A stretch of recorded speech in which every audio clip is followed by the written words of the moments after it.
तो hello friends, स्वागत है the study engine with Rahul sir के इस क्लास में। और आज हम लोग देखेंगे क्लास 10th का चैप्टर नंबर 5, जिसका नाम है समांतर श्रेणी, और उसको शॉर्ट में बोलते हैं एपी। और एपी का फुल फॉर्म होता है अर्थमेटिक प्रोग्रेशन। तो चलिए इसका ऑल फार्मूला पे हम लोग कॉन्सेप्ट पे इस वीडियो में आज सीखेंगे। तो क्या है ऑल फार्मूला इसका, ये वीडियो देख लिए, यानी कि आपका जो चैप्टर नंबर 5 का सभी के सभी फॉर्मूले आपको याद हो जाएंगे। और मैथ्स में फॉर्मूला ही ऐसा चीज है जिससे कोई भी क्वेश्चन नहीं छूटता है। तो आपको फॉर्मूला पे सबसे पहले ध्यान देना है। तो चलिए स्टार्ट करते हैं। सबसे पहले जो नाम है इस चैप्टर का, क्या नाम है जी? एपी, यानी हिंदी में बोले तो समांतर श्रेणी। अच्छा, आपको पहले से पता भी होगा, कई लोग को पता भी नहीं होगा कि समांतर श्रेणी अच्छा किसको कहते हैं, किसको है। ठीक है, तो चलिए सीखते हैं। संख्याओं की एक ऐसी सूची है, संख्या की एक ऐसी सूची है जिसमें प्रत्येक पद, क्या? प्रत्येक पद, पद कहने का मतलब कि 2,8 है तो पहला पद ये हुआ, दूसरा पद ये हुआ, और पद को इंग्लिश में बोलते हैं टर्म। ठीक है, अपने पिछले पद में एक निश्चित संख्या जुड़ने पर प्राप्त होता है। एक निश्चित संख्या जुड़ने पर प्राप्त होता है, और वह निश्चित संख्या होता कौन सा है जी? तो देखिए, यहाँ इस निश्चित संख्या को सार्वअंतर यानी कि कॉमन डिफरेंस कहते हैं, और सार्वअंतर को डी से सूचित किया जाता है, छोटा डी से। यह अंतर धनात्मक भी हो सकता है और ऋणात्मक भी हो सकता है, या शून्य भी हो सकता है। ये नहीं है कि डी का मान खाली प्लस में आएगा, प्लस में भी आ सकता है, माइनस में भी आ सकता है, और जीरो भी आ सकता है।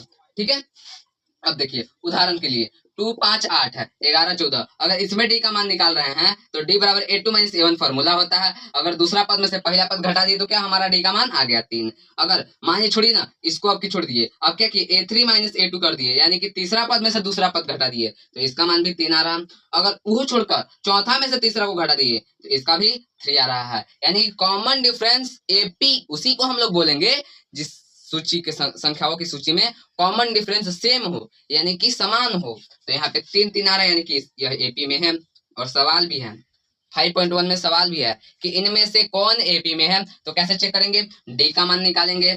ठीक है, अब अगर डी का मान तीनों चारों टर्म में सही आ रहा है, सेम आ रहा है, तो वह एपी में है। ठीक है, अब एपी का सामान्य रूप क्या होता है? ऐसे तो हम लोग जान गए कि टर्म लिख सकते हैं 2, 8, 10, 12, 15, 16, 17, मतलब 2, 8, 10, 12, 14, 16, 18, 20 ऐसे करके लिख सकते हैं। लेकिन एपी को आखिर किस रूप में लिखा जाता है? तो ए यानी कि पहला पद मान लीजिए 2 हो गया, ए प्लस डी यानी कि 4 हो गया, मान लीजिए दूसरा पद, यानी कि डी का मान क्या आया होगा? 2, यानी कि ए प्लस डी, 2 प्लस 2 जोड़े तो 4 आया कि नहीं? अगला पद, अब अगला पद पता कर सकते हैं हम लोग, 2 को पद पता है, अगला कर सकते हैं क्या? पहला यानी कि 2 प्लस तीसरा ना ज्ञात करना है जी, तो a प्लस 2d यानी कि a प्लस 2 और d का मान 2, यानी कि 2 प्लस 4 बराबर 6, और अगला पद इसका 6 आएगा। अब देखिए तो 4 और 6 के बीच में 2 का अंतर है कि नहीं? इसमें 4 और 2 के बीच में 2 का अंतर है, यानी कि यह एपी में है। ठीक है, तो इसको कह सकते हैं यह पहला पद का फॉर्मूला है, यह दूसरा पद का, यह तीसरा, और ये चौथा, आगे चलते जाएगा। ठीक है, अब उसके आगे यहाँ पे अगर यहाँ पे बात करें, आप पूछिएगा कि यहाँ पे ए क्या है, तो ए है पहला पद, और डी क्या है जी? तो सार्वअंतर है। अब ये तो कंप्लीट हो गया कि एपी किसे कहते हैं, एपी को कैसे जांच करेंगे। ठीक है, और सार्वअंतर डी क्या होता है। अब आगे एक फॉर्मूला पढ़ना है, एपी का एनवा पद वाला फॉर्मूला। तो ए एन बराबर क्या होता है? तो ए एन बराबर याद रखिएगा एन प्लस, ठीक है, सॉरी, एन बराबर होता है A plus N minus 1 into D, और डी यहाँ पे आपको पता ही है सार्वअंतर। अब एन की बात करें तो हमारा पदों की संख्या हो जाता है। ठीक है, अब प्रथम एन पदों का योग, प्रथम एन पदों का योग एस एन बराबर, योग का जहां बात किया तो एस एन का फॉर्मूला लगेगा एन बटा 2, 2a plus N minus 1 into D. ठीक है, अब नोट, यदि अंतिम पद क्या दिया हुआ जी? एल, तो एस एन बराबर एन बटा 2 ए प्लस एल हो जाएगा।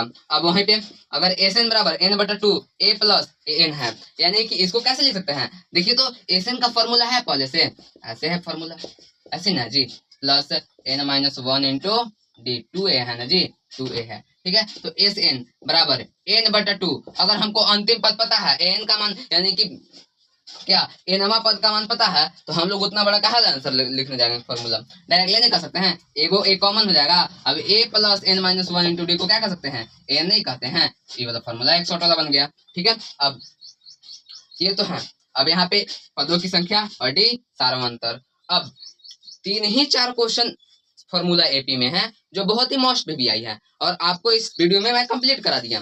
पहला है एस एन बराबर, दूसरा है ए एन बराबर, फिर एस एन बराबर, ठीक है, तो और डी बराबर। ठीक ठीक है। और एपी में जांच कैसे करें कि एपी में है या नहीं, ये कॉन्सेप्ट क्लियर है, यानी कि चैप्टर 5 का 50% आपका टेंशन खत्म हो गया। अब केवल है तो क्वेश्चन का टेंशन है। फॉर्मूला बस इतना ही है, ठीक है।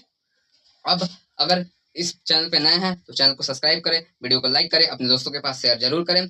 ऐसे ही फैक्ट्स और कॉन्सेप्ट के साथ मैथ सीखने और साइंस सीखने के लिए इस चैनल को सब्सक्राइब कर सकते हैं, ठीक है। और अगला मैं वीडियो लाऊंगा तो किस पे लाऊंगा, एक्सरसाइज 5.1 का पहला क्वेश्चन से लेकर के जितना होगा क्वेश्चन वो कंप्लीट करवाऊंगा, ठीक है। ऐसे मैं साइंस का चैप्टर नंबर 1 कंप्लीट करवा दिया हूँ, रासायनिक अभिक्रिया एवं समीकरण आप जाकर के मेरे यूट्यूब चैनल पे देख सकते हैं। तो चलिए मिलते हैं अगले वीडियो में। जय हिंद, जय भारत साथियों। यदि इस चैनल पर नए हैं तो एक बार फिर से बेल आइकन दबाइए, अपने दोस्तों के पास शेयर जरूर करें और इस वीडियो में कमेंट जरूर करें।